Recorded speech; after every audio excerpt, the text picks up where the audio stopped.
Rob Bell quotes an early Christian writer, Origen, who believed in eventual universal salvation for everybody, regardless of how you respond to Christianity in this world and the claims of Christ.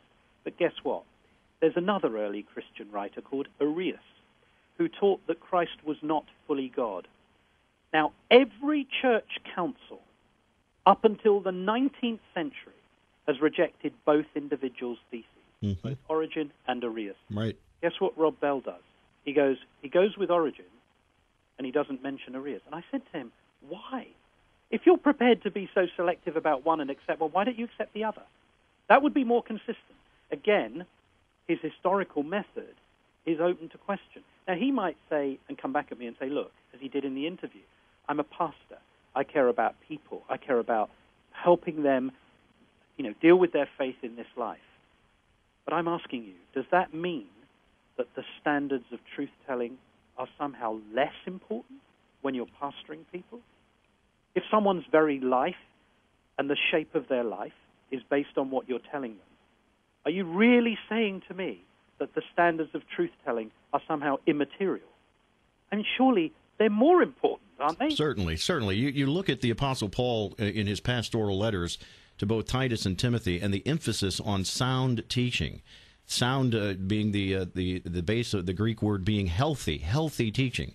Certainly, when Rob Bell says to you, I'm a pastor, meaning I'm not a theologian. I don't have to go that deep. I work with people. I don't work with texts.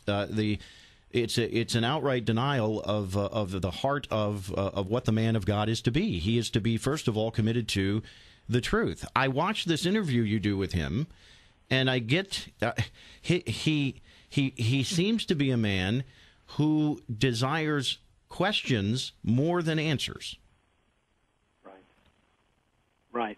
Well, here's the other issue here, which, of course, I again, looking at the text and Rob Bell's theology over the course of his work, and I pulled off as much as I could in terms of his sermons and so on.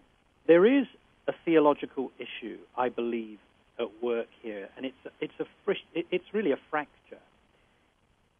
Is this about making Christianity palatable and comfortable for the modern contemporary setting? Because if it is, then let's accept that it is, and let's also be completely and utterly honest that what we're doing is reshaping biblical Christianity in a way that is reductionistic for the purpose of people to follow. And when I put that to him, he denies it, because he doesn't want to be accused of being anything other than in the mainstream of evangelicalism. Mm-hmm. But when you look at the text and what he's doing and what he's trying to deliver, you can only possibly conclude that what he's trying to do is make all of these things acceptable. And by the way, and this I think is something I can share personally, I come and was born into a Muslim family. I come with all of the kind of concerns that Rob Bell has about not offending people from other faiths. He makes great play in his book about the work of Mahatma Gandhi, and how Gandhi's work has to be recognized as being very helpful, good, positive, and tries desperately to put him inside the tent of those who are the subject of salvation. But I come from a position on the outside, and yet I'm looking at this and I'm thinking, hang on a second, here's the traditional, historic presentation of Christianity, here are the biblical texts, and here's this individual chipping away, shaping, reshaping that theology. Now, in one sense, I can understand why he's doing that. I mean, who wants to hear things and truths that are hard to take?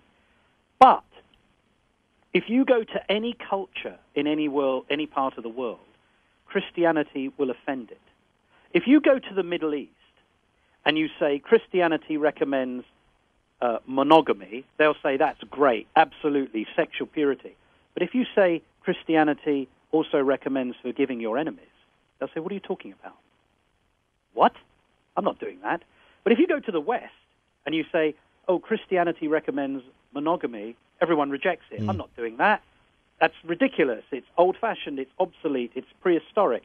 But if you say to them, oh, well, Christianity recommends forgiving your enemies, absolutely, we accept that. The point I'm making is that if you're going to spend your time trying to reshape the gospel and the Christian faith for the purpose of where you're delivering it, then you're going to end up with something that is half what it was intended to be. Right. And it offends people everywhere. That's the point. Yes. You're not going to get to a position where you're going to deliver the absolute essential elements of Christian theology to people and get them to walk away and say, what a fabulous story. Why do you think people spend money on bogus, homeopathic, New Age treatments? They do it because they're sold a story that this will make you feel good. And people are desperate to hear that message. And so they dispense hundreds of thousands of dollars on all kinds of things which have no evidence in medical science for their efficacy. And yet that's what happens repeatedly. And all I'm saying is, if you're going to write a book about the essential elements of the Christian faith, and if you're going to purport to represent biblical theology about how it applies in this life and how it applies in the future life, then you have to accept that you're going to be critiqued on that basis. And I think one of the problems for Mr. Bell was he hasn't really come across people who have done the research and done a little bit of work in the area.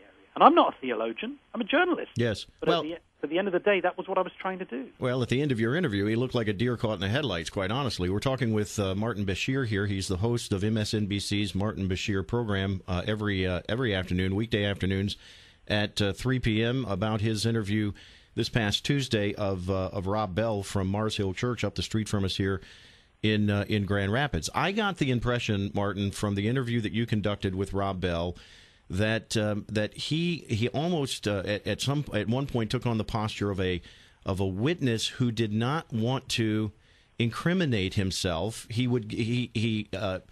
boldly answered your first question, are you a Universalist, by saying no, and then proceeded in his explanation to paint himself as a Universalist, quite frankly. It seemed like every answer he gave was a denial on its face, and yet the explanation that he gave became an affirmation of exactly what the concerns are in the evangelical community about his universal leanings.